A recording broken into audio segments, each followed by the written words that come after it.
Kabanata 411. Pegasus, Black Dragon. Ang mga salita ni Tigre ay nakakatakot sa henchman. Pakiramdam niya ay naubos ang buhay sa kanyang katawan habang nababalot siya ng mamamatay tao na aura ni Tigre. Bigla siyang tumalikod at tumakbo. Gayunpaman, 2 hakbang na lang ang layo niya bago siya maabyute ni Tigre. Bam! Inabot ni Tigre ang kanyang kamay at ibinaba iyon sa ulo ng Alipors. Ang tunog ng pagkabasag ng mga buto ay narinig habang ang lalaki ay bumagsak sa sahig. Pumutok ang kanyang mga mata at umagos ang dugo sa kanyang mga bibig. Pinawi ni Tigre ang kamay habang malamig na nakatingin. Nanatili ang ekspresyon niya habang ngumuso at pumasok sa bulwagan ng Villa. Si Julien Quintes ay, sa sandaling iyon, nakaupo sa sopa at hinihimas ang kanyang mga templo. Nagulat siya nang makita ang pagdating ni Tigre. "Young Master, gusto kang makita ni Master," anunsyo ni Tigre. Oh! Pumalatay ang kislap ng kaba sa mukha ni Julien nang tumayo ito. Sa pamilya Quintes, takot lang si Julien sa kanyang ama na si Jack Oda Quintes. "Kuya Tigre, noong ako ay tumuntong sa 18 taong gulang, itinalaga ka ng aking ama, Pigsty, at Capre sa akin bilang aking mga pinagkakatiwalaang lingkod. Ngayon ikaw na lang ang buhay, sa tingin mo ba ay may inis siya? Nalaman na sana niya sa ngayon ang kapahamakan na nangyari sa atin kagabi. Ngayon ay gusto na niya akong makita.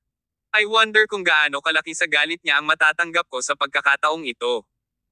Makalipas ang maikling katahimikan, sumagot si Tigre, "Young Master, wala na tayong magagawa sa nakaraan, at hindi ang pag-iwas ang sagot. At saka, hindi mo kasalanan iyon. Tara na." Tumango si Julian. Tinamahan ni Tigre, sumakay siya sa kanyang kotse at nagmaneho patungo sa Quintes Manor. Nang mga sandaling iyon, nakatambay si Jack Oda sa kanyang sopa, umiinom ng ginger tea, sa sala ng kanyang villa. Sa likod niya ay nakatayo ang 2 lalaki.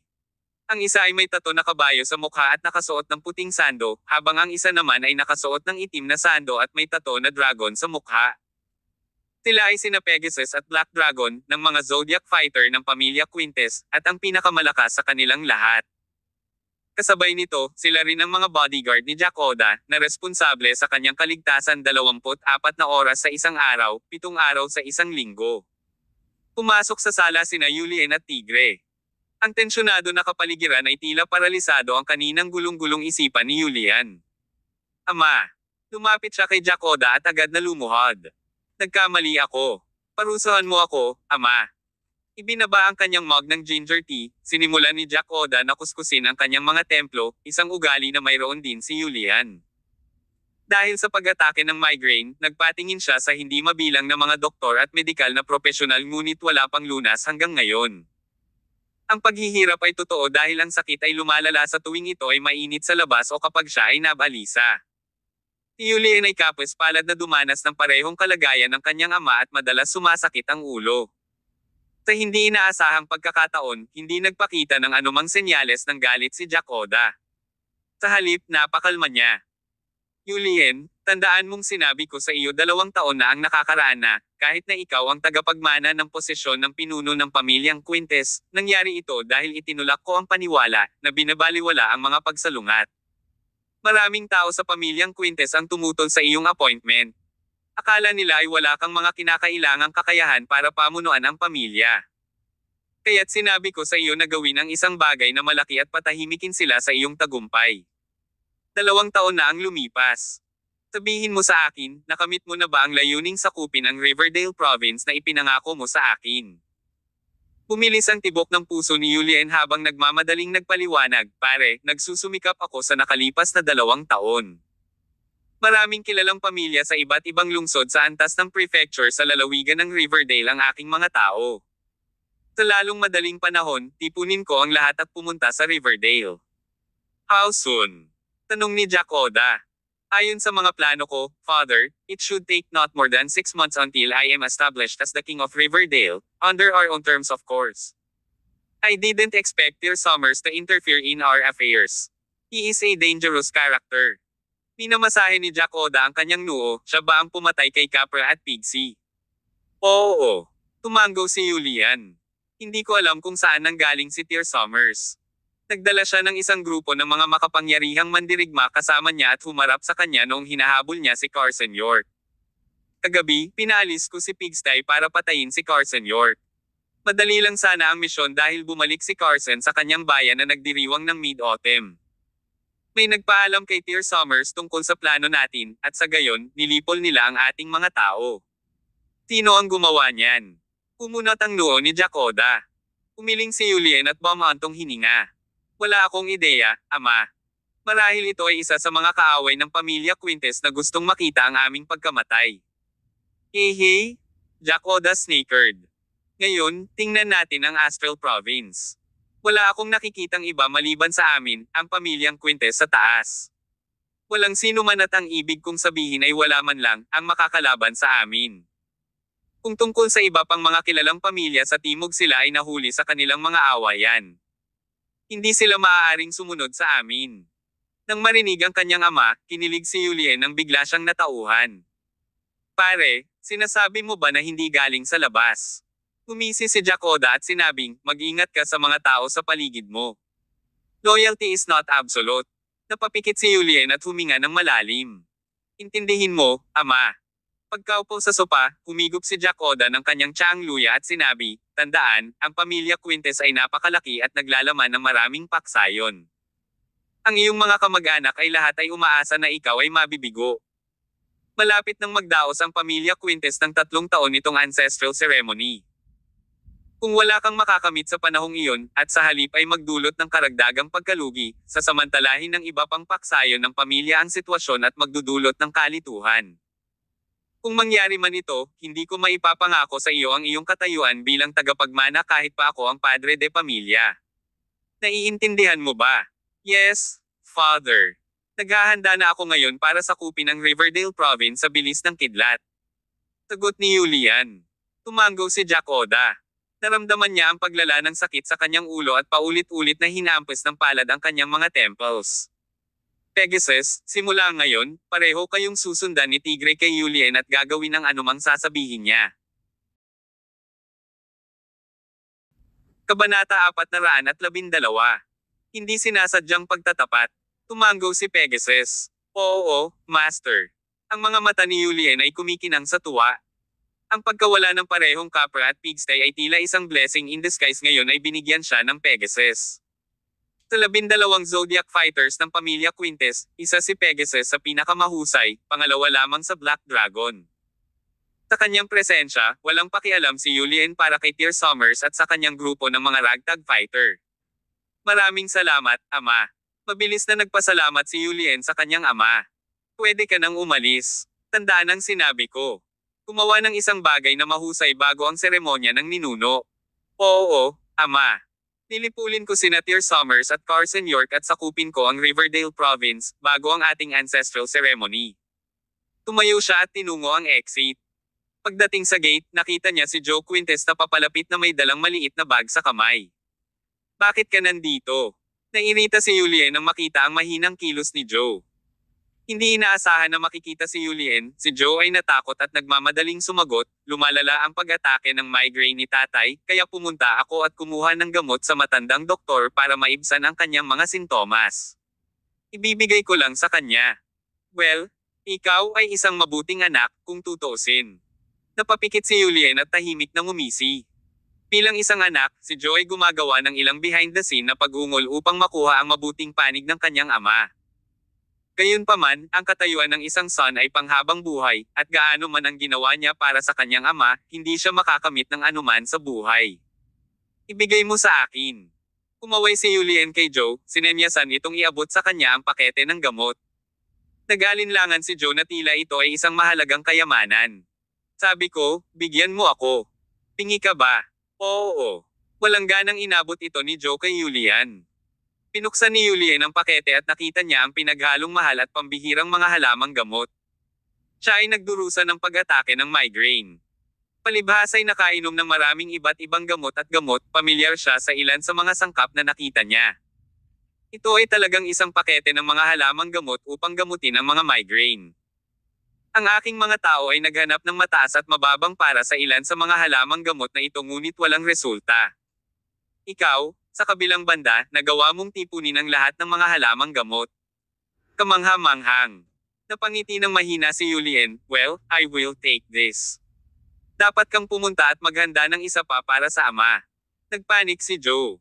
Pero kuya, hindi madali ang magpatingin sa matandang doktor. It comes down to fate. Ay. So ayaw mong ibigay ito sa akin. Inampis ni Julien si Joe sa kanyang mukha. Kailan ka pa naging walang galang, ha? Hindi ako mangangahas. Ipinatong ni Joe ang kanyang kamay sa kanyang pisngi at ibinaba ang kanyang ulo. Pinabalaan kita, huwag magkaroon ng anumang mga nakakatawang ideya. Alamin ang iyong lugar. Hawak ang pakete ng gamot, umalis si Julien, nakangiti. Sa sobrang bilis, napatigil siya sa paglalakad at tumalikod. Joe Quintes. Ano ba kuya? Namumula sa takot ang mukha ni Joe nang tumingin kay Julian. Siguro sinabi mo kay Dear Summers ang tungkol sa mga plano natin at inilantad ang kinaroroonan ni Pigsty. Tumingin si Joe kay Julian na may takot at pagkalito sa kanyang mga mata. Marahil sa gulat sa tanong, natahimik siya sandali. Sa pagmamasid sa mga reaksyon ni Joe, sigurado si Julian na wala siyang ideya sa nangyari kay Pigsty. Paumanhin, kuya. Hahaha. Tumawa si Julian at binigyan si Joe ng isang malakas na hampas sa likod. Nagbibiro lang ako, huwag kang mag-alala. Salamat pala sa gamot. Tumalikod siya at lumabas. Sa pagtingin sa umaatres na figure ni Julian, ang unang kaamuan ni Joe ay nawala at nagbigay daan sa isang mabisyo at nakamamatay na titig. Kung wala ang gamot, walang dahilan upang makita si Jack Oda. Dahil doon, umalis din si Joe sa Quintes Manor. Paglampas sa mga tarangkahan, dumating siya sa kanyang $100,000 na Honda. Parehong anak ni Jack Oda Quintes, ngunit magkaiba ang buhay ni na Joe at Julian. Ang biyahe ni Julian ay nagkakahalaga ng hindi bababa sa ilang $1,000,000. At saka, may kasama siyang tsuper na magmaneho sa kanya. Para naman kay Joe, mayroon lang siyang Honda, at ito ay binili gamit ang kanyang pinaghirapang pera. Pagpasok sa driver seat, paandarin na sana ni Joe ang sasakyan nang maramdaman niyang may nangyari. Napalingon siya bigla, napatingin siya sa mga upuan sa likuran dahil sa pagtataka. Sino ka? Nakaupo ang isang pulubi na nakangiti sa likurang upuan ng Honda. Siya si Tobert Octavius. Master Joe Quintes, mag-usap tayo.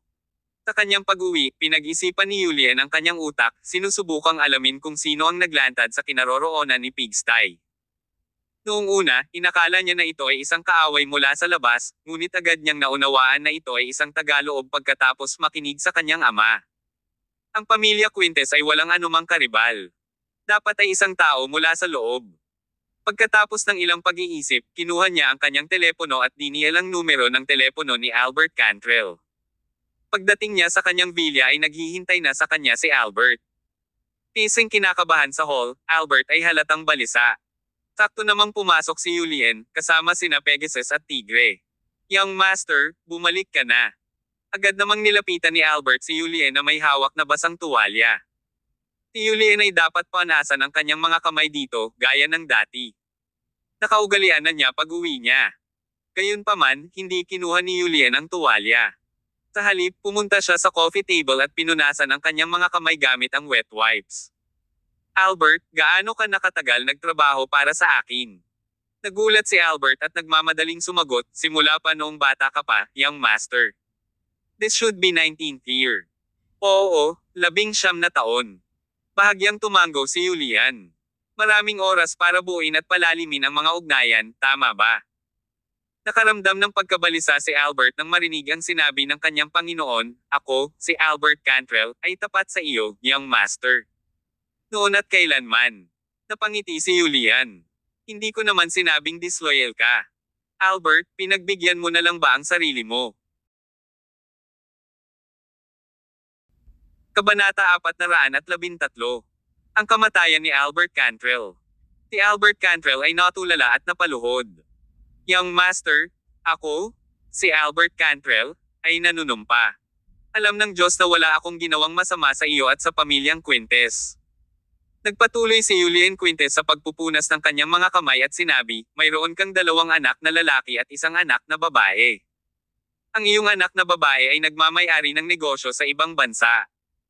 Narinig ko na nawalan siya ng maraming pera noong nakaraang taon. Ang iyong nakatatandang anak ay nag-aaral sa Canada ngayon. Kailangan niya ng maraming pera para doon, tama ba? Ang iyong nakababatang anak, gayunpaman, ay isang adik sa pagsusugal.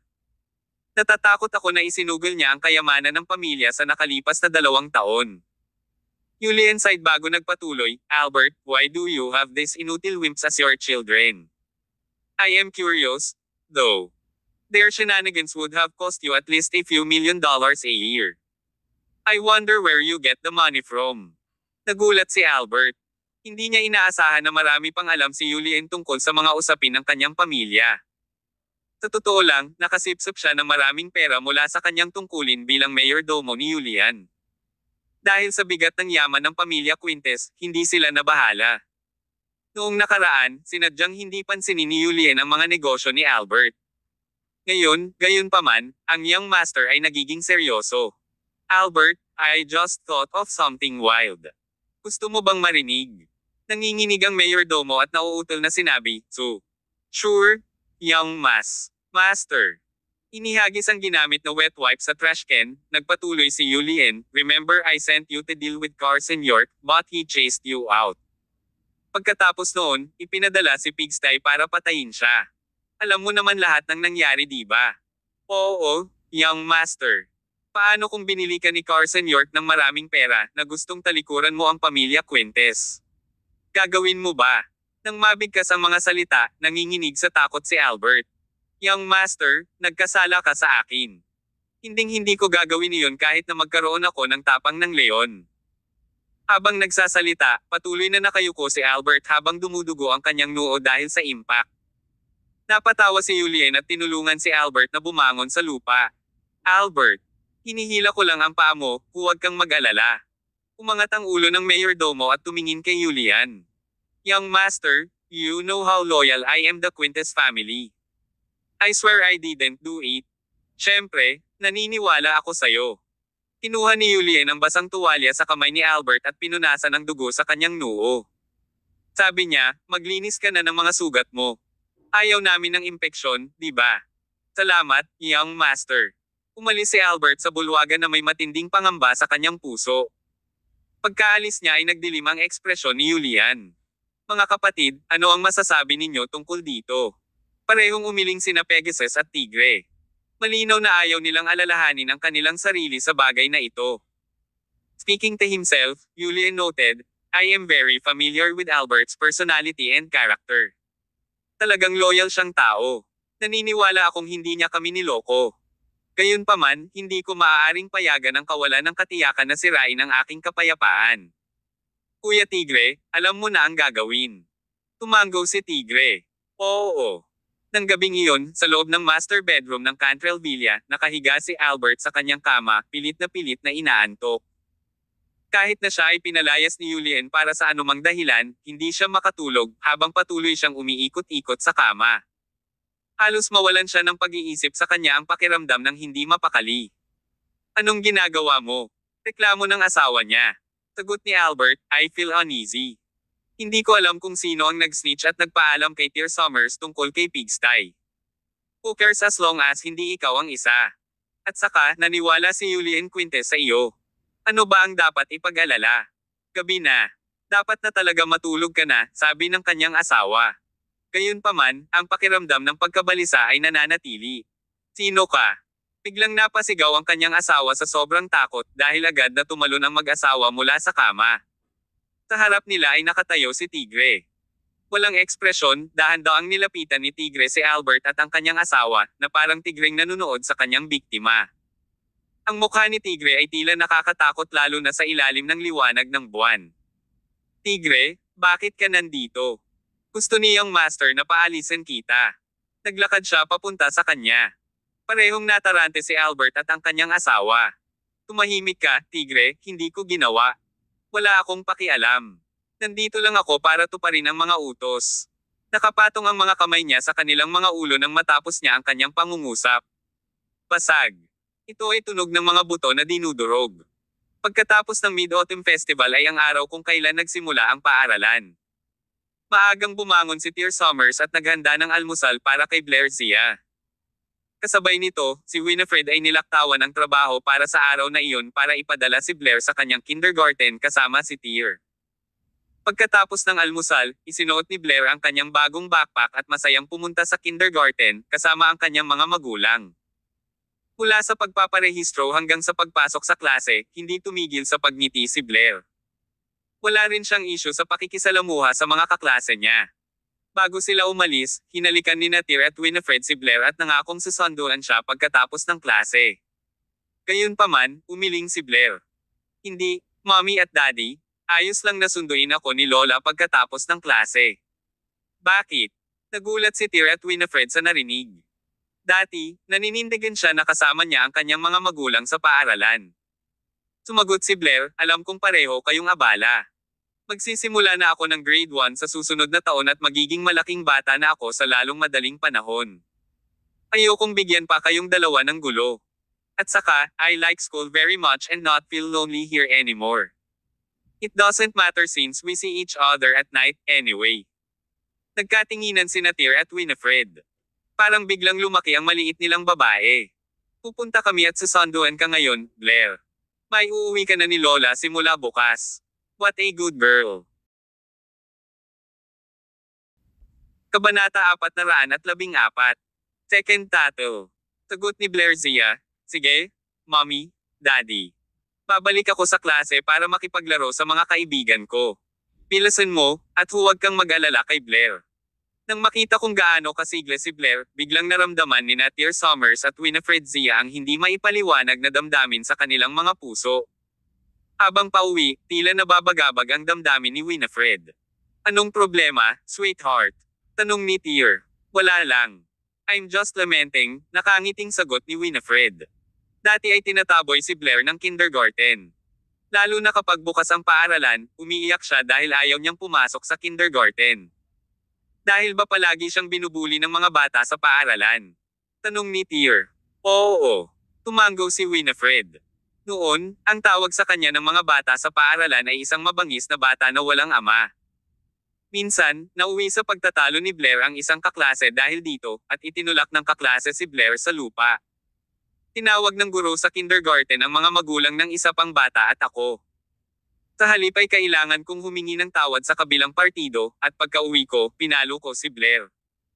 Alam kong hindi kasalanan ni Blair, ngunit nagsimula ang kanyang pagkakamali sa pakikipagtalo sa kanyang kaklase. Dahil dito, nagsimulang mamula ang mga mata ni Winifred habang tila nangingilid ang mga luha sa mga ito. Samantala, naramdaman ni Tir na parang tinusok siya ng karayom sa kanyang dibdib. Bago siya bumalik, ang mag-inang mag-asawa ay dumanas ng labis na pangungutya at pangungutya. Hindi niya maisip kung paano sila nabuhay ang mga taon nang wala siya rito. Past na ang lahat, sweetie, pag-aaliw ni Tir. Oo, iyon lang ang nakaraan. Nawala ang malungkot na tingin sa mukha ni Winifred at sumilay ang ngiti sa kanyang mukha. Kaya nga sa tuwing naaalala ko iyon ay mapait pa rin ang pakiramdam. Niyakap ni Tir si Winifred sa kanyang mga braso. Hinding-hindi mangyayari ang ganitong bagay sa hinaharap. Gaano man kalaki ang gulo, nandito ako palagi para protektahan kayong dalawa. Oo. Sa sandaling ito, nadama ni Winifred na ligtas at masaya. Tama, ngayon na ang sangay ng autumn field sa Prime City ay naging matatag, oras na upang isaalang-alang ang pagpapasok ng autumn field sa merkado ng Katimugang Rehiyon, sabi ni Tir.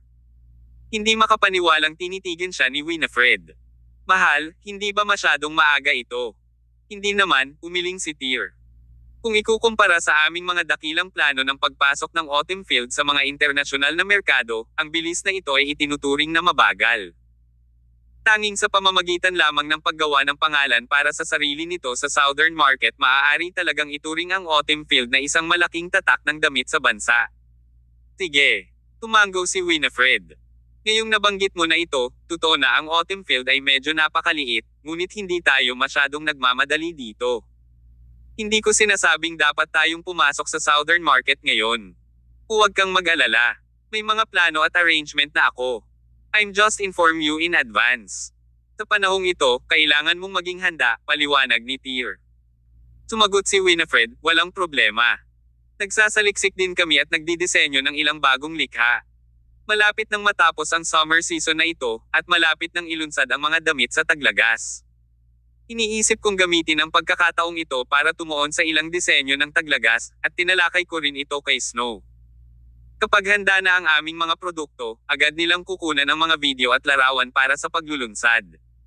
Maganda yan. Tier nodded. Kapag tapos na ang shoots, pwede na ulit magbukas ang Star Entertainment. Plano kong palitan ang pangalan ng Star Entertainment sa Autumn Field Entertainment at opisyal na ilagay ito sa ilalim ng Sotheby's Diary Corporation ng Autumn Field. Ang Autumn Field ay papasok sa mga internasyonal na merkado, kaya mangangailangan ito ng iba pang industriya na palakasin ang pundasyon nito at suportahan ito. Sa ganitong paraan, magkakaroon tayo ng malakas na kapangyarihan sa pakikipaglaban. Oo, tumango si Winifred. Also, informs Snow that I plan to invest in a large movie production para mapaghandaan siya, Tier added. Talaga. Excited na sumulyap si Winifred kay Tier, na puno ng pananabik ang mga bisperas niya. Siyempre totoo naman, nakangiting sagot ni Tier. At kapag opisyal nang nasa ilalim ng Autumn Field ang Star Entertainment, ituturing kang boss ni Snow. Pagkatapos nito, maaari mo siyang i-package kung ano ang gusto mo. Kung gaano karaming mapagkukunan ang nais mong ibigay sa kanya, nasa iyo ang lahat. Salamat, mahal. Hinalikan ni Winifred si Tier sa pisngi dahil sa tuwa. Saktong magkadikit sila ng kamay, pauwi na, nag-vibrate ulit ang phone ni Tier.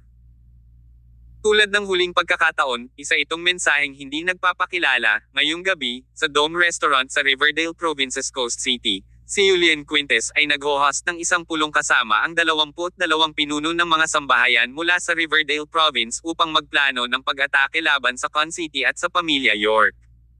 Agad na nagdilim ang ekspresyon ni Tier. Si Julian Quintes ay personal na dumating sa Riverdale Province. Gaya ng inaasahan sa young master ng pamilya Quintes.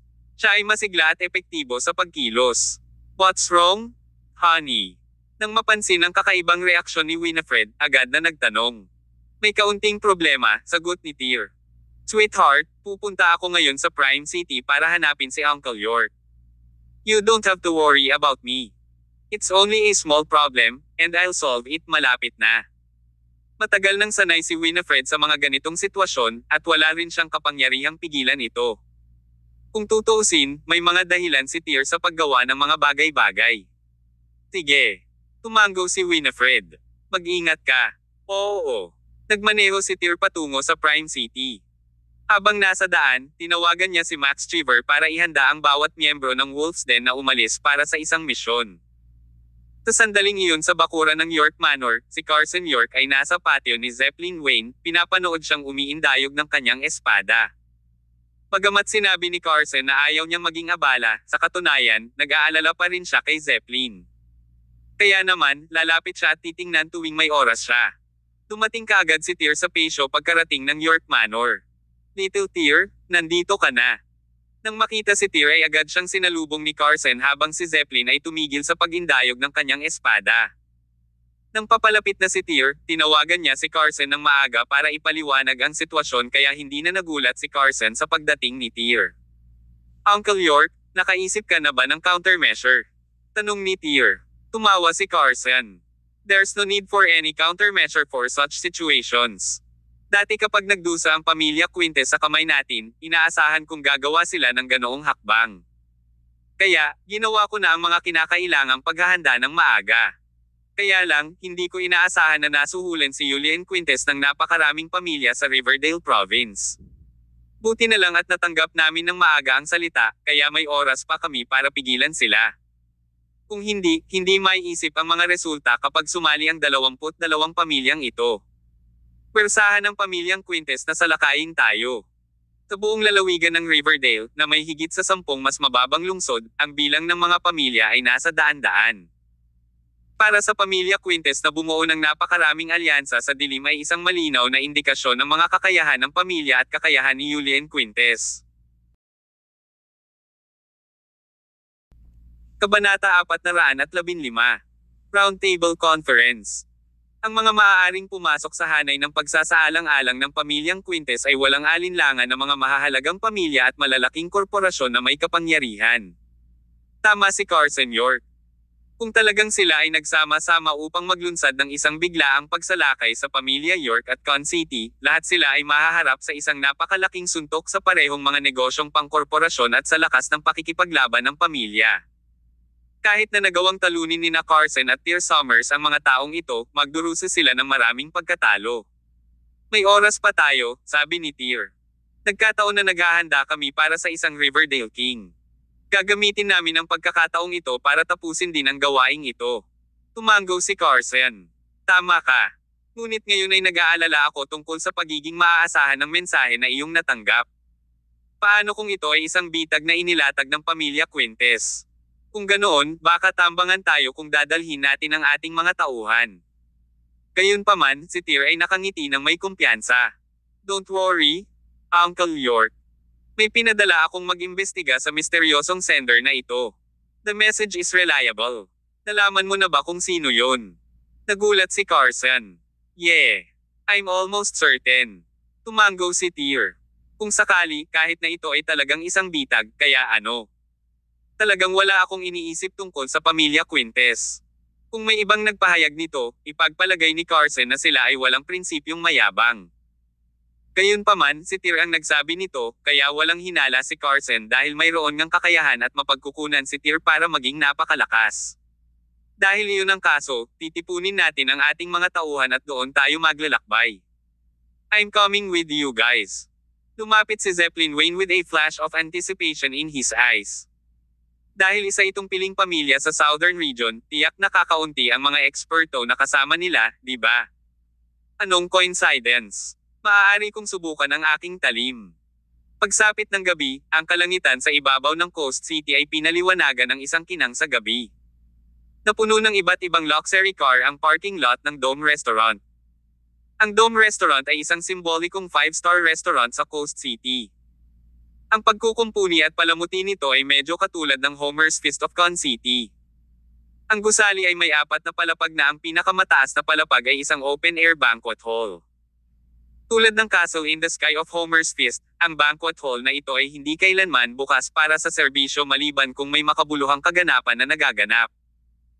Ngayon, ang open-air banquet hall ay bukas sa publiko dahil ang pinakatimog na piling Quintes Families Young Master, si Julian Quintes, ay nag-imbita ng 22 kilalang tao mula sa Riverdale Province upang kumain kasama siya. Isang malaking bilog na mesa ang inilagay sa gitna ng bulwagan na puno ng sari-saring pagkain ang mesa. Ang bilog na mesang ito ay hindi bababa sa 4 na beses na mas malaki kaysa sa isang regular na mesa, kaya halos 30 tao ay maaaring umupo ng magkasama. Sa sandaling iyon, 22 may-ari ng mga pamilya at mahahalagang korporasyon mula sa iba't ibang lungsod ang nakaupo sa hapag. Sa direksyon kung saan lumulubog ang araw, umupo si Julian Quintes. Ang buong venue ay nagbigay ng pakiramdam ng isang round table conference. Sa likod ni Julian ay nakatayo sina Pegasus at Tigre. Sa pamamagitan lamang ng pagtayo roon ng walang salita o aksyon, ang mga aura na kanilang ipinalabas ay sapat na upang matulungan si Julian na kontrolin ang venue. Samantala, nakatayo sa likod ni na Pegasus at Tigre ang 10 matipunong lalaki na nakaitim. Ang mga taong ito ay pawang mga elit sa mga elit na pinakilos ni Julian mula sa pamilya Quintes.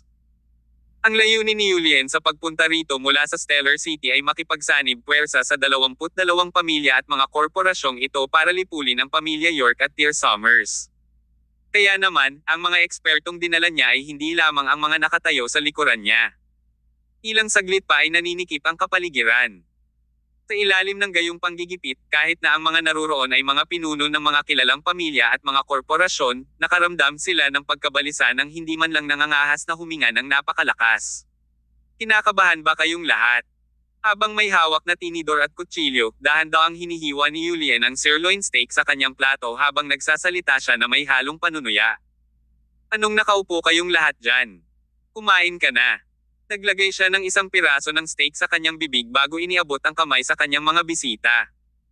You're all people of my Quintes family, so there's no need to be so nervous or be courteous with me. This feast here are prepared for everyone. Kumain muna tayo bago natin pag-usapan ang negosyo. Pagkatapos magsalita ni Julian, ang mga Panginoon ay hindi nang ahas na sumuwi at maingat na nagsimulang kumain. Kaya lang, pagkapulot nila ng chopsticks ay muling nagsalita si Julian. It's almost time. Kumain na ba kayong lahat? Napatulala ang lahat. Pumulot pa lang sila ng tinidor, pero tinanong na sila ni Julian kung tapos na ba. Dumobol ang tawa ni Julian. Pinunasan niya ng panyo ang mga kamay niya saka itinaas ang wine glass niya.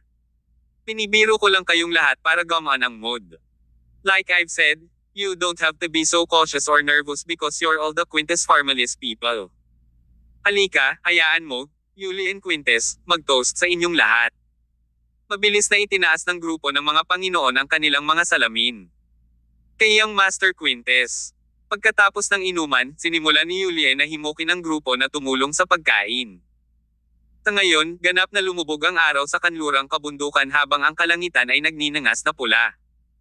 Uminom si Yuli ng isang basong malinaw na tubig para basahin ang lalamunan bago niya simulan ang pangunahing paksa. Lahat ng nandito ngayon ay isang prominent figure, invincible sa Riverdale Province. You're also big shots who can make the city of your residence quant just by a stomp of your feet. Ngayon, ako, si Julian Quintes, ay ikinararangal na ang lahat ay nagpapakita sa akin ng paggalang sa pamamagitan ng pagpunta dito upang makipag-alyansa sa akin. Syempre, sigurado akong alam ninyong lahat ang dahilan kung bakit kita pinatawag dito ngayon. Tumango ang mga Panginoon. Noon pa lang, nang i-recruit sila ng pamilya Quintes, nalaman nila na darating ang ganoong araw.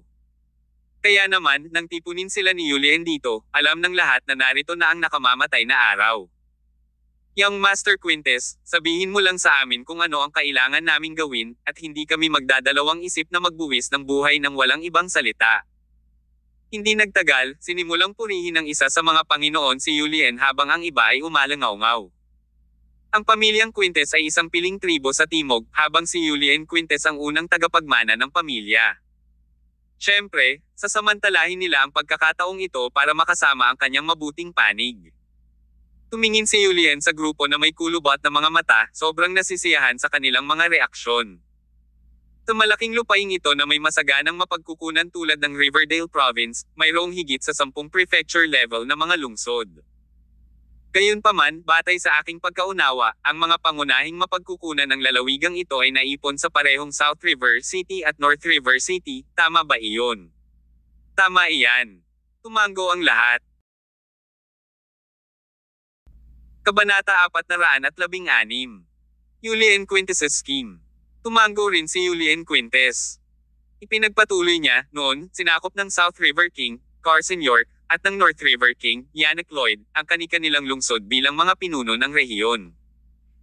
Palagi nilang pinangungunahan ang karamihan sa mga mapagkukunan ng Riverdale Province at itinuring ang kanilang sarili bilang mas matataas na nilalang, hindi kailanman nagpapakita ng ibang mga pamilya at mga korporasyon sa mga lungsod sa antas ng prefecture anumang paggalang.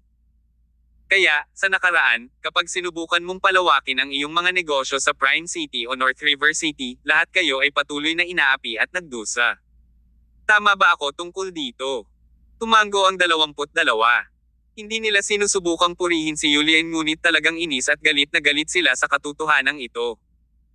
Hinampis pa ng isa ang kanyang kamay sa mesa at nagsimulang humagulgol, na nagpaliwanag sa kawalang katarungang dinanas niya noong siya ay nagsasagawa ng kanyang negosyo. Bago ito, totoo na may mga pamilyang itinuring ang kanilang sarili bilang mga Diyos sa parehong Prime City at North River City. Ito rin ang dahilan kung bakit tinawag ni Tyr Summers ang Con City bilang God's Forbidden Territory. Gayunpaman, ang kilalang deklarasyon na ito ay hindi nagmula sa pamilya York. Sa halip, ang mga dating umiiral na pamilya tulad ng Fisher, Griffin, at Layton families ay patuloy na pinasuko ang mga pamilya at kumpanyang ito, na nadumisan ang reputasyon ng Prime City. Tulad ng para sa dating North River City, si Yannick Iliod ay isang masamang tyrant na nagdulot ng kalungkutan para sa marami sa mga ito sa lungsod sa antas ng prefecture. Tanging ang mga pamilyang Fisher, Griffin, at Layton at maging si Yannick Iliod ng North River ang nalipol, kaya naiwan si Carson na balikatin ang masamang reputasyon na ito. Young Master Quintes, sabihin mo lang sa amin kung ano ang gusto mong gawin namin ngayon. Ang isa sa kanila ay naging naiinip. Napangiti ng mahina si Julian. Sige. Kung ganon, I won't beat around the bush. Tinapon ko ang lahat ng tao dito ngayon para sa tanging layunin, na patayin ang may-ari at kunin ang kanyang ari-arian. Sa pangunguna ng maraming pamilyang Quintes, umaasa ako na lahat ay maaaring suportahan ako sa pamamagitan ng pagpuksa sa pamilya York ng Prime City at sa Con City. Tyr Summers. Kapag bumagsak ang pamilya York, ako, si Julian Quintes, ay magagarantiyahan sa iyo ngayon na ang bawat isa sa inyo rito ay makakakuha ng bahagi ng mga mapagkukunan mula sa South River, North River, at Con City. Babalik kayong lahat na puno ang inyong mga bangko. Kung tungkol sa hinaharap, maaari ka ring umasa sa aking pamilyang Quintes at maging isang kaanib ng aming tribo. Ang aking pamilyang Quintes ay nakatakdang umakyat sa mas mataas na taas, kaya kapag dumating ang oras na iyon, hahayaan kitang tamasahin ang mas mahusay na mga benepisyo. Pagkatapos ng kanyang talumpati, sumili ang pananabik sa mga mata ng maraming tao. Hindi ba sila sumailalim sa pakpak ng pamilya Quintes para lang sa araw na ito? Tumango ang grupo, at walang tumanggi. Ibinigay nila kay Julian ang buong kontrol, piniling makinig sa mga tagubili ng pamilya Quintes. Iniskan ni Julian ang grupo, tuwang-tuwa sa kanilang mga reaksyon. Ang antas ng pagsunod sa grupong ito ay mas mataas kaysa sa inaasahan ni Julian. Sige. Kumaway si Julian. Susunod, hayaan kong sabihin sa lahat ang mga detalye ng aking pagsasaayos. Pagkatapos noon, halos kalahating oras ang ginugol ni Julian para ipaalam sa 22 na naruroon ang kanyang tukana. Ang plano ay tapat na simple. Kailangan lang nilang maglunsad ng sabay-sabay na pag-atake sa pamilya York at Con City sa itaas at sa ibaba ng lupa. Sa mga pamilyang naroroon, ang kanilang mga pangunahing negosyo ay sumasaklaw sa iba't ibang industriya. Kung iniipon nila ang kanilang mga lakas, sila ay magiging isang mabigat na puwersa na dapat isaalang-alang. Sa sandaling sumapit ang hating gabi, ang 22 pamilya at mga korporasyon, sa ilalim ng pamumuno ng pamilya Quintes, ay maglulunsad ng mga pag-atake sa iba't ibang negosyo ng pamilya York at sa sentro ng lungsod ng Tyr, at Autumn Field Group. Sa supply ng malaking pondo, sapat na ang isang gabi para magdusa ng husto ang mga negosyo ng pamilya York at ang sentro ng lungsod ng Tyr at Autumn Field. Sa loob ng 3 araw, sila ay lubos na madudurog at magkakawatak-watek. Ito ang plano ni Julian sa aspeto ng negosyo. Bukod pa rito, sa 22 pamilyang korporasyon, maraming mga Panginoon ang may sariling pangkat ng mga dalubhasang mandirigma, lalo na ang mga maimpluwensya sa kani-kanilang mga lungsod sa ilalim ng lupang lipunan, ang kanilang mga elite ay nasa lahat ng dako. Hiniling ni Julian na ilipat ang lahat ng mga ekspertong ito upang makipagtulungan sa mga elite mula sa kanyang pamilya upang salakayin ang pamilya York. Pagkatapos ng 2 paghaharap, nalaman ni Julian ang kamangha-manghang galing ni Tyr sa pakikipaglaban at kung paano siya nagkaroon ng batch ng mga elite sa ilalim niya.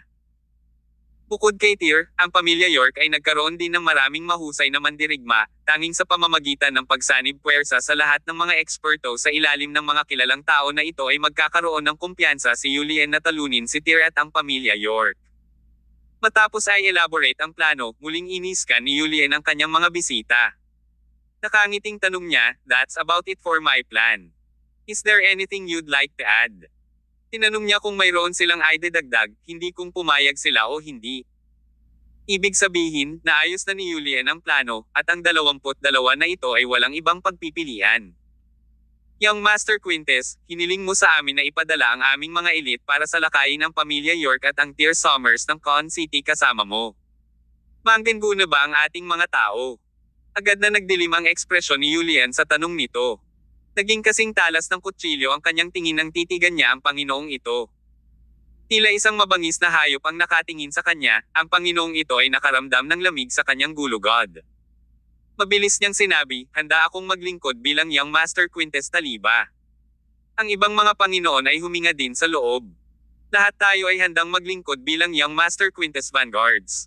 Hahaha. Sa wakas ay natawa si Julian sa kasiyahan. Pinuhusan siya ng isang waiter ng isa pang baso ng alak. Itinaas ni Julian ang kanyang baso at pinaikit ang kanyang mga mata sa 22 Panginoon. "Since that's the case, let's all toast.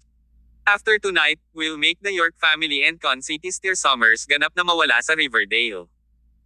Pagdating ng oras na iyon, hindi kayo mamaltrito ng aking pamilyang Quintes sa sinuman sa inyo," anunsyo ni Julian. "Salamat, Young Master Quintes." Itinaas ng mga Panginoon ang kanilang baso at nagpasalamat ng malakas kay Julian bago nila inumin ang toast. Gayunpaman, sa sandaling dumampi ang kanilang mga salamin sa kanilang mga labi, isang mapanuksong boses ang biglang umalingaw-ngaw mula sa pasukan. "Ahaha, Julian Quintes, ang ganda ng plano mo dyan.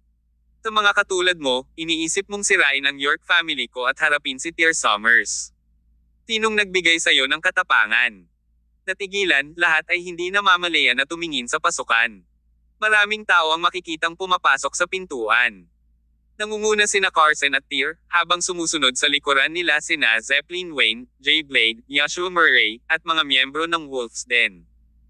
Sa isang iglap, ang buong kapaligiran ay naging masama habang ang lahat ay mukhang natatakot at hindi makapaniwala.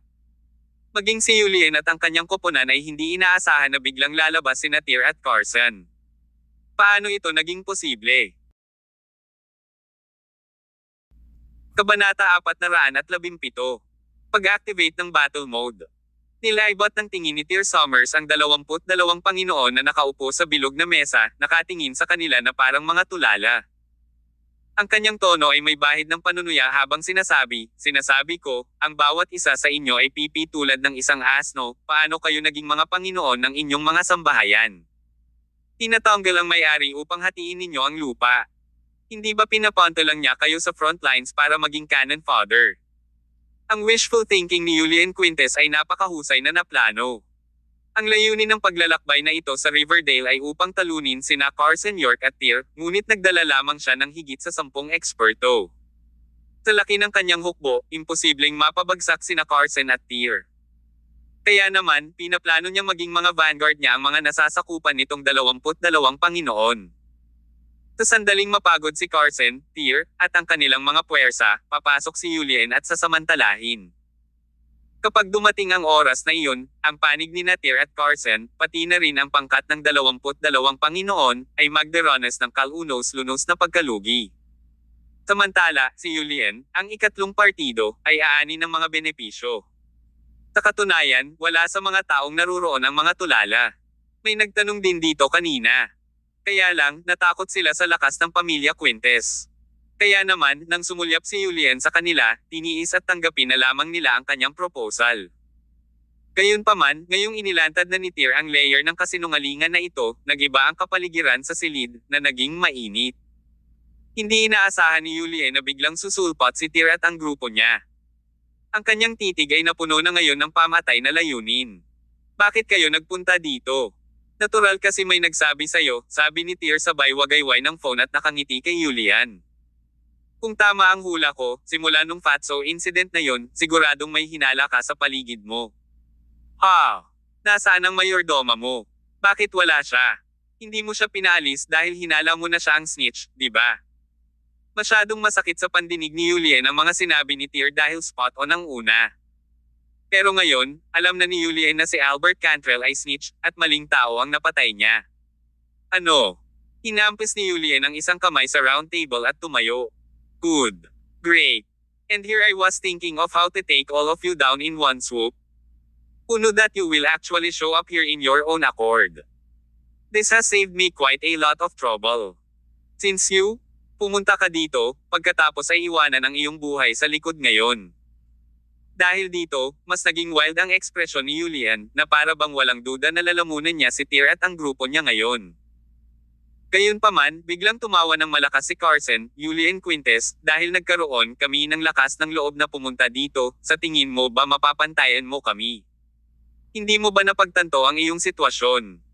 Malinaw na marami kang eksperto sa iyong pamilya na nagbabantay sa labas ng restaurant na ito, ngunit narito tayo, gumagawa ng isang malaking pasukan. Hindi mo ba naisip kung paano tayo nakarating dito? Ang mga salita ni Carson ay parang kulog na tumatama sa itaas na palapag. Tama siya. Malinaw na napakaraming eksperto mula sa pamilya Quintes na nagbabantay sa labas. Ni isang langaw ang hind dapat na makapasok, ngunit paano nakapasok ang grupo ni Tyr at Carson? Nagpalitan ng tingin ang lahat ng halata ang gulat sa kanilang mga mukha. Parang natauhan din si Julian, reflexively niyang nilabas ang kanyang walkie-talkie. Anong nangyayari sa baba? Tanong niya. Gayunpaman, walang sagot, tanging ang magulong ingay ng static. Inihagis ang walkie-talkie sa tabi, nagmamadaling pumunta si Julian sa mga bintana. Ito ay isang gulo sa ibaba, at ang mga eksperto ng kanyang pamilya ay malinaw na talo. Ang grupo ng mga tao sa kanilang paligid ay parang mga agresibo sa kanilang nasasabik at mabagsik na ekspresyon. Pinuno nila ang mga eksperto ng pamilya Quintes sa lupa, suntok sa suntok.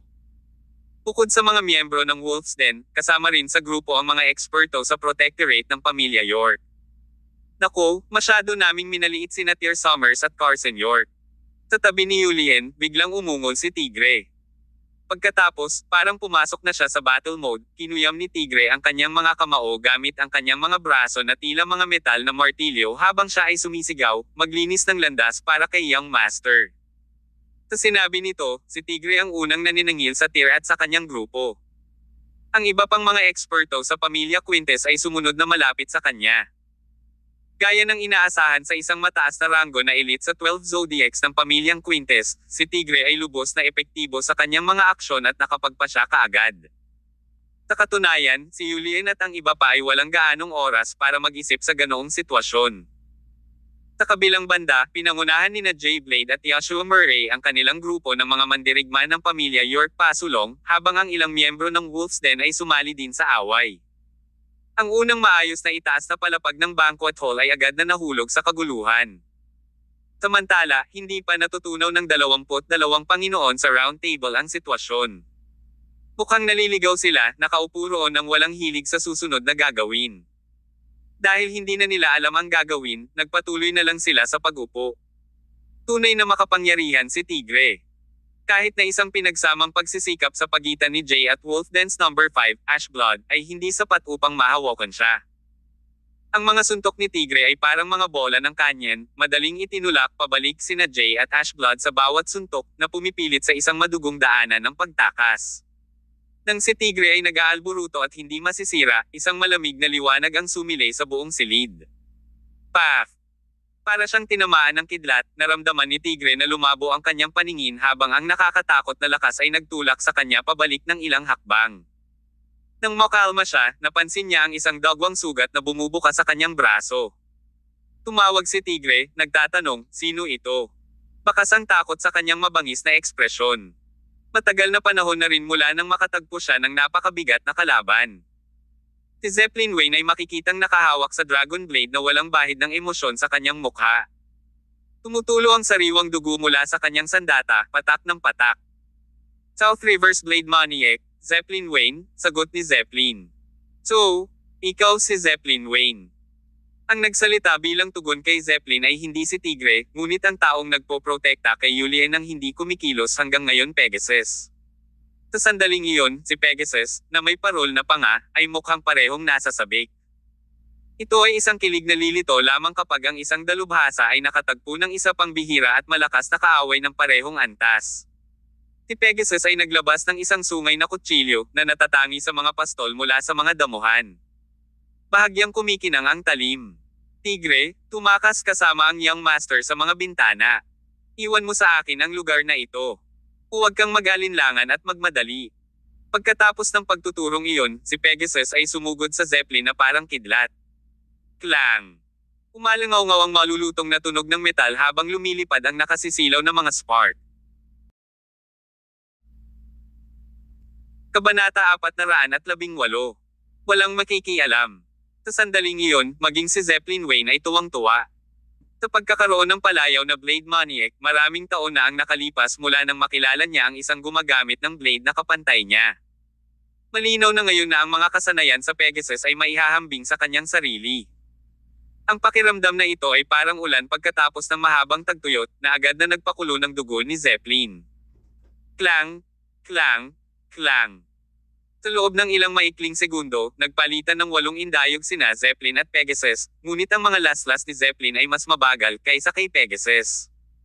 Hindi lamang siya mabagal sa simula, ngunit si Zeppelin ay unti-unting bumabagal habang tumatagal ang laban. Tinagtagal, si Zeppelin ay nagdusa ng isang laslas mula sa Pegasus Blade, at dumaloy ang dugo mula sa kanyang sugat. Gayunpaman, hindi ito nakaapekto sa pagganap ng Zeppelin.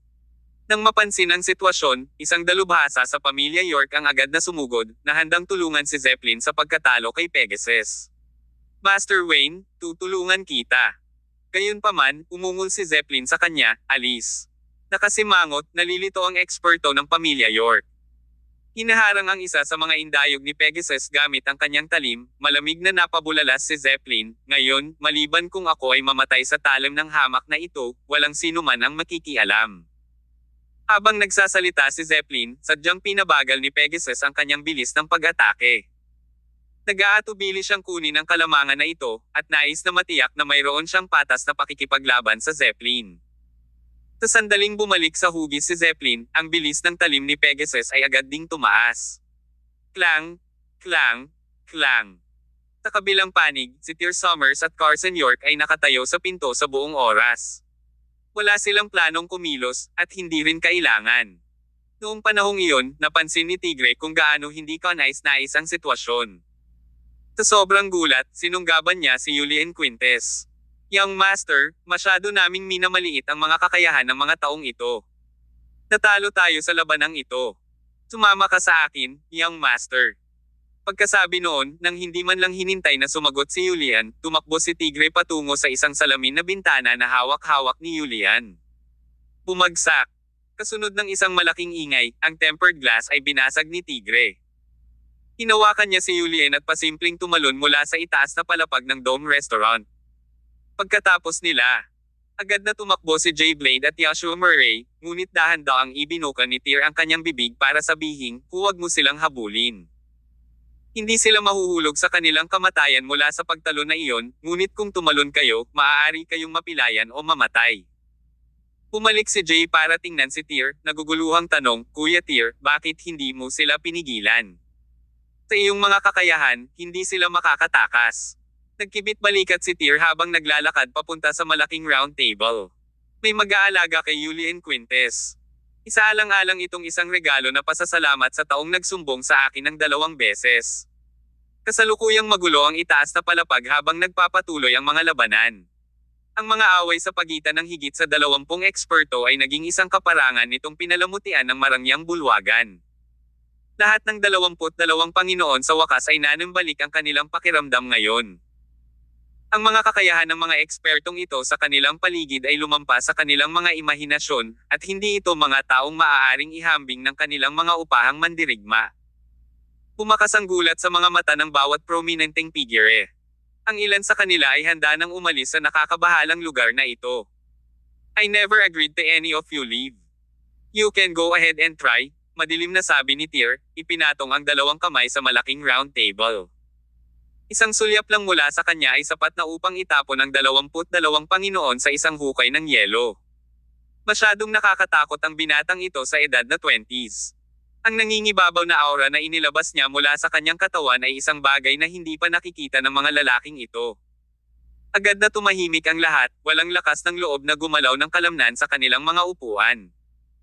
Kasabay nito ang pagtalo ni Tigre sa pinakataas na palapag ng Dome Restaurant kasama si Julian.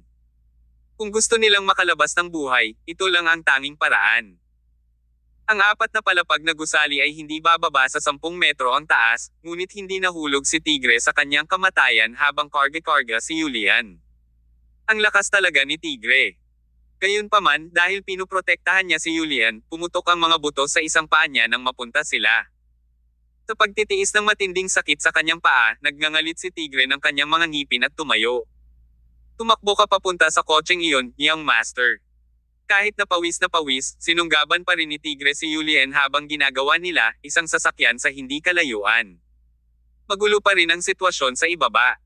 Napansin noon ng ilan sa mga eksperto sa pamilya York at agad silang pinalibutan silang dalawa. Alis. Sigaw ni Tigre, kaagad na nagpakawala ng mabangis na dagandong. Bagamat nakapikit siya, hindi ito nakaapekto sa kanyang galing sa pakikipaglaban. Bam! Bam! Bam! Iyon ay ang mapurol na tunog ng epekto mula sa isang hanay ng mga dynamic na suntok. Sa isang kisap mata, mahigit 5 eksperto sa pamilya York ang pinadala sa paglipad. Si Tigre ay paspusang nag-alis ng madugong landas habang siya ay tumakas kasama si Julian patungo sa sasakyan. Napakagandang manlalaban. Halos sabay-sabay na napalingon kay Tigre sina Matthew Collins, Vanessa Harris, at ang iba pa. Para bang nakakita sila ng isang bihirang biktima, hindi bababa sa 5 sa mga miyembro ng Wolf's Den ang umakay kina Tigre at Julian. Lahat, tumigil. Biglang utos ni Stephen Cole mula sa likuran, agad na pinahinto ang mga miyembro ng Wolf's Den. Lumingon si Matthew para tingnan si Stephen na nagtataka. Steffi, anong ginagawa mo? Inutusan tayo ni Kuya Tyr na paalisan sila. Hayaan mo sila. Anong klaseng biro yan? Ang grupo ng mga miyembro ng Wolf's Den ay malinaw na nag-aatubili na magbigay. Sa katunayan, si Vanessa, na nasa unahan pa, ay nagsimula ng makipagduel kay Tigre. Kahit na si Vanessa ay isang babae, ang improvement ng kanyang lakas ay itinuturing na napakabilis sa Wolf's Den. Ang kanyang kasalukuyang kakayahan sa pakikipaglaban ay itinuturing na matatag. Gayunpaman, gaano man siya kalakas, hindi pa rin siya mapapantayan ni Tigre. Pagkatapos ng ilang galaw, pinalipad siya ng suntok nito. Nagsimulang maniningil ang iba pang miyembro ng Wolf's Den pagkatapos ni Tigre muli sa pananibik, hanggang sa umalangaw-ngaw ang boses ni Tyr mula sa itaas na palapag ng Dome Restaurant, sinusubukan ba ninyong suwiin ang mga utos ko? Hindi ito malakas, ngunit ang kanyang boses ay may piercing effect na nakakamangha sa bawat miyembro ng Wolf's Den. Pumipintig ang kanilang eardrums na parang tumago sa utak ang mga salita. Kaagad, tumigil ang mga agresibo na miyembro ng Wolf's Den na ito. Nagsuot sila ng nalilito at nalilitong mga ekspresyon. Hindi ba sila nandito ngayon para harapin si Julien Quintes? Bakit pinipigilan sila ni Tyr na habulin si Julien gayong halatang tatakas na ang huli? Bagamat naguguluhan sila, hindi sila nang ahas na sumalungat sa utos ni Tyr. Sa wakas, inilipat ng mga taong ito ang kanilang mga target at sinisingil sa mga eksperto ng pamilyang Quintes. Kabanata 419. Ang nakakatakot na Joe Quintes. Pagkasakay nina Julien Quintes at Tigre sa sasakyan, dahil sa injury ni Tigre, kinailangang kunin ni Julien ang manibela. Ang sasakyan ay kumari pa ng takbo palayo na parang isang walang pidyaw na mabangis na kabayo, pasulong sa kalsada. Sa loob ng sasakyan, mahigpit na hinawakan ni Julien ang manibela. Puno ng pawis ang kanyang noo, habang ang una niyang malinis na damit ay nabahiran na ng dugo. Napuno ng mabahong amoy ng dugo ang loob ng sasakyan, na nag-udyok kay Julien na sa muka. Kung ito ay isang normal na sandali, itinapon na niya ang sasakyang ito. Ngunit ngayon, hindi niya maalis ang sasakyang ito, niiwanan ito, dahil maaaring iligtas ng sasakyang ito ang kanyang buhay. Ha? Ano ang nangyayari? Pagmamaldita ni Julien. Hindi na niya napigilan ang galit sa kanyang puso. Sa wakas ay bumagsak ang kanyang emosyon, at nagsimula siyang humampas sa manibela habang nagmamaneho. Ito ay isang kalunos-lunos na pagkawala. Sa buong buhay niya, hindi pa natalo si Julien ng ganoon kalubha tulad ng nangyari ngayon. Noong una, naisip niya na pagkatapos makipagsanib puwersa sa 22 pamilya, magagawa niyang ganap na lipulin si Tyr Summers at ang pamilyang York ngayong gabi. Akala niya pagkatapos ng gabing ito, kokontrolin niya ang buong Riverdale Province. Ngunit, hindi niya inaasahan sa panaginip niya na mapipigil ang kanyang plano bago pa man niya ito maisakatuparan. Masyadong walang awa sina Tyr Summers at Carson York. Hindi lamang nila nahuli si Julien at ang iba pa na walang bantay, ngunit binugbog din nila ang mga tauhan ni Julien na nagbigay sa kanila ng pagkakataong lumaban. Anong background lang meron ang Tyr Summers na yan? Bakit ba ang dami niyang mga agresibo sa ilalim niya? Patuloy na ungol ni Julien. Malakas din ang Zeppelin Way na iyon kaysa sa inaasahan namin. Natatakot akong hindi na ito makabalik ng buhay ni Kuya Pegasus. Sa pag-iisip na mapupuksa ang kanyang mga tauhan at galit na galit ang kanyang ama na si Jack Oda Quintes, sa kanyang pagbabalik, hindi napigilan ni Julien na kiligin. Dati, kapag nawalan ng aksyon sina Capra at Pigstay, baka makatiis pa si Jack Oda. Ngunit, kung mawawala si Pegasus sa pagkakataong ito, masisiraan si Jack Oda. Ano ang gagawin ko? Anong gagawin ko? Nag-aalalang tanong ni Julien. Sa tabi niya, sinisikap ni Tigre na panatilihing kalmado ang kanyang sarili, ngunit ang kanyang puso ay nanginginig ng marahas. Hindi rin niya moari ang galit na kakaharapin nila sa pagbalik nila sa Jack Oda. Paf! Sa sandaling iyon, biglang nakaramdam si Julien ng nakakakilabot na sensasyon sa kanyang dibdib, at kaagad pagkatapos, nag-spray siya ng isang subo ng dugo. Noong una, inakala ni Tigre na internally injured si Julien dahil sa kanyang nakakasakal na emosyon. Ngunit hindi nagtagal, napagtanto niyang may sira, dahil hindi lang dugo ang ibinuga ni Julien, dumudugo rin ang ilong at tenga nito. Young Master, ano ang nangyayari sa iyo? Nagulat si Tigre, hindi na niya kayang pakalmayan ang sarili. Patuloy siyang naglalabas ng tisyo para panasan ang dugong tumutulo sa gilid ng bibig ni Julien. Gayunpaman, ang daloy ng dugo ay hindi tumigil, at ang unang maliwanag na pulang likido ay unti-unting umitim. Ito ay isang tradisyonal na gamot na nagpapagaling ng migraines. Sa pag-alala niya sa mga salitang iyon, biglang natauhan si Yulien at natusok ang kanyang anit. Sa loob-loob niya, nakaramdam siya ng matinding kawalan ng pag-asa at pangamba. Sa isip niya, nagsimulang lumabas ang hamak na anyo ni Joe Quintes.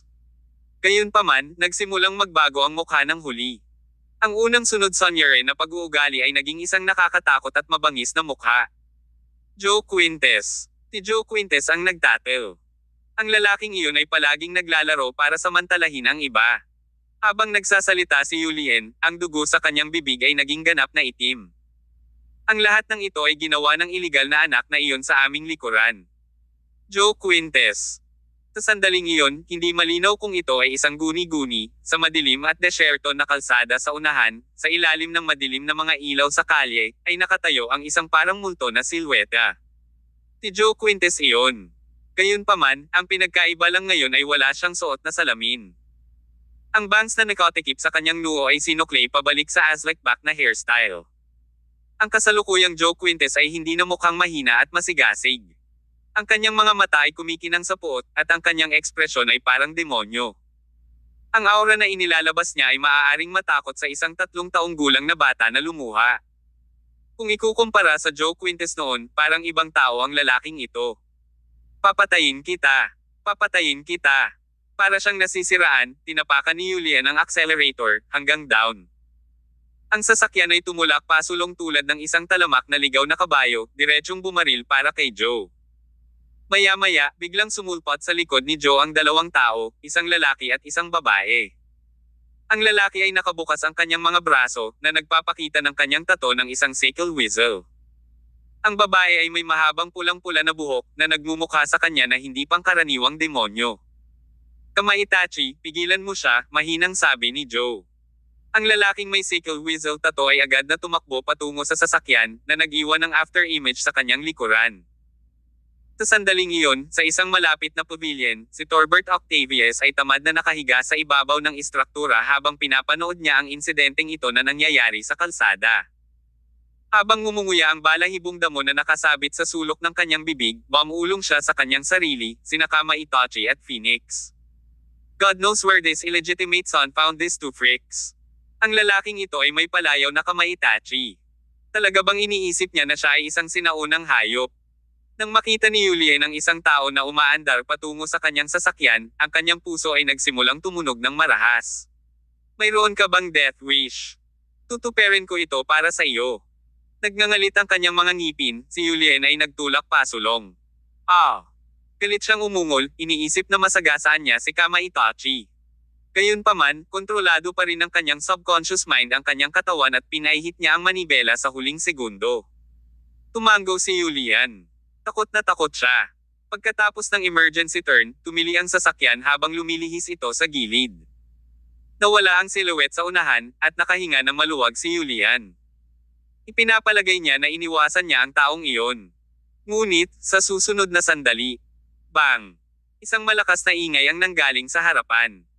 Nabasag ang salamin ng salamin, nasapilitang nabasag ng suntok ng tao.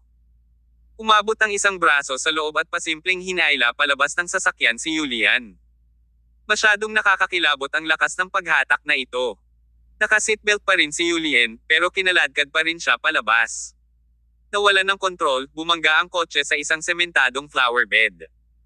Malakas na nagmura si Tigre habang gumagapang palabas ng sasakyan na puno ng dugo ang ulo. Si Yulien ay lubos na natigilan nang siya ay sinuspinde sa himpapawid ni Kamaitachi.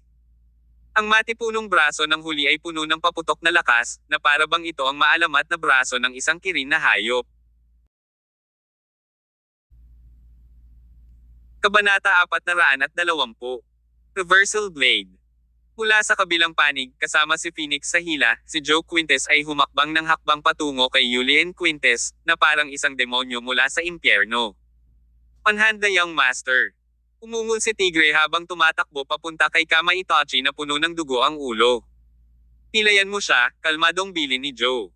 Lumipad palayo si Phoenix, nag-iwan din ng after image sa kanyang kalagayan habang sinisingil niya si Tigre. Ang kanyang umaagos na pulang buhok ay parang isang pulang-pula na talo na kumikinang sa kalangitan sa gabi. Bam! Gamit ang parang latigo na sipa, si Tigre ay natangay pabalik ni Phoenix. Kahit na si Tigre ay dumaranas ng mabibigat na pinsala, isa pa rin siyang mataas na ranggo sa 12 zodiacs ng pamilya Quintes. Nagngangalit ang kanyang mga ngipin, inipon niya ang bawat onsa ng lakas sa kanyang katawan at nilabanan ang Phoenix. Gayunpaman, siya ay labis na nasaktan, habang ang babaeng pula ang ulo ay masyadong malakas. Kaya naman, hindi makatagal si Tigre ng ilang galaw bago siya matalo sa kanya. Dahil lumpo ka, paralisado na lang kita ng tuluyan, sabi ni Phoenix. Si-shot Tigre ay malisyosong ngiti bago hinawakan ang braso nito at binigyan ito ng matigas na twist. Basag. Basag. Ito ay ang tunog ng mga buto ni Tigre. Umalangaw-ngaw sa kalangitan ang masayang maingay na iyak ni Tigre. Gaano man katibay ang isang tao, imposibleng makayanan ang gayong pagpapahirap. Pagkaraan ng 10 segundo, bumagsak si Tigre sa lupa na parang tumpok ng putik. Ang una niyang nakatutok na tingin ay lumabo, habang ang kanyang ekspresyon ay puno ng kawalan ng pag-asa. Malinaw na napanood ni Julien ang buong proseso. Natatakot siya ngayon. Takot na takot. Nanginginig ang kanyang katawan nang maramdaman niya ang mabilis na pagkaubos ng enerhiya mula sa kanyang pagkatao. Pinitawan ni Kama Itachi ang kanyang hawak at ang dating mayabang na young master na si Quintes ay bumagsak sa lupa. Nagsimulang tumulo ang mga luha mula sa kanyang mga mata habang nakakagulat na umiyak si Julien dahil sa takot. Lumapit si Joe kay Julien na may nakakatakot na tingin at slick back hair, hindi nakamukha ng mahinang bookworm na kinikilos niya gaya ng dati. Mahal kong kuya, anong problema? Natatakot ka ba? Or maybe I should say, takot ka na ba sa akin ngayon? Nagtatatalon pa ang mga ngipin ni Julien, na iniwan siyang walang lakas ng loob na kumpletuhin ang buong pangungusap. Joe Quintes, ikaw. Anong ibig mong sabihin, ako? Tanong ni Joe na tinadyakan ang mukha ni Julien. Sa kanyang mga paa, kasalukuyan niyang suot ang leather na sapatos na kinutya ni Julien na marumi. Julien Quintes, palagi mo akong inuutusan na parang aso ako. Marahil ay hindi mo pinangarap na ang asong ito ay talagang isang lobo. Ahaha, ang tagal kong hinintay ang araw na ito kaya napapagod na akong maghintay. Mas pinalakas ni Joe ang kanyang binti habang sinasakal niya ang ulo ni Julien sa lupa. Tiba may misophobia ka? Tiba lagi kang mayabang? I'll tell you just how miserable of a human being you are. Huwag. Huwag mo akong patayin. Kuya mo ako, pakiusap ni Julien. Kuya. Parang narinig ni Joe ang joke of the century. I'm sorry, but I'm not your younger brother. I mean it, hindi talaga ako. Ahaha. Umalangaw-ngaw sa kalangitan sa gabi ang mabangis na tawa ni Joe, na may halong desperadong sigaw ni Julien. Sabay-sabay, sa Dome Restaurant, natapos ang labanan. Ang lahat ng mga mandirigma ng pamilyang Quintes ay pinabagsak ng mga miyembro ng Wolf's Den at ng mga elite ng York Family. Ang ilan ay patay, ang ilan ay nasugatan, at ang mga natitira ay naging bihag. Sa itaas na palapag ng Dome Restaurant, natapos na rin ang labanan sa pagitan ng Zeppelin Wayne at Pegasus. Si Zeppelin ay nakaranas ng 9 na laslas mula kay Pegasus, bawat laslas ay kakila-kilabot na tingnan, hanggang sa gawing parang isang taong dumudugo si Zeppelin. Gayunpaman, sa kanyang superior na pisikal na konstitusyon at paghahangad, si Zeppelin ay nanatiling nakatayo. Samantala ang kanyang kalaban, si Pegasus, ay isang slash lamang mula sa kanya. Sa lohikal na pagsasalita, si Zeppelin ay nakakuha ng 8 higit pang mga slash kumpara kay Pegasus, kaya ang kanyang pagkawala. Ngunit, hindi ganoon ang katotohanan, dahil humihinga pa si Zeppelin pagkatapos ng 9 na laslas, habang si Pegasus, na isang beses lang hiniwa, ay namatay na. Tama iyan. Pinutol ni Zeppelin si Pegasus gamit ang isang slash lang. Ang talim ni Zeppelin ay bumagal, ngunit ang pagkamatay nito ay lumalakas. Ang kanyang buong pagkatao ay mukhang hindi kapani-pani walang nanghina, at nang lumapit si Tyr sa kanya, napasimangot si Tyr. Ang estilo ng talim na iyon ay hindi isang bagay na itinuro ko sa iyo, komento ni Tyr. Tama ka, sabi ni Zeppelin. Ito ay isang bagay na aking naisip. Tinatawag ko itong reversal blade. Reversal blade. Pinag-isipang mabuti ni Tyr ang mga salita bago bahagyang tumango.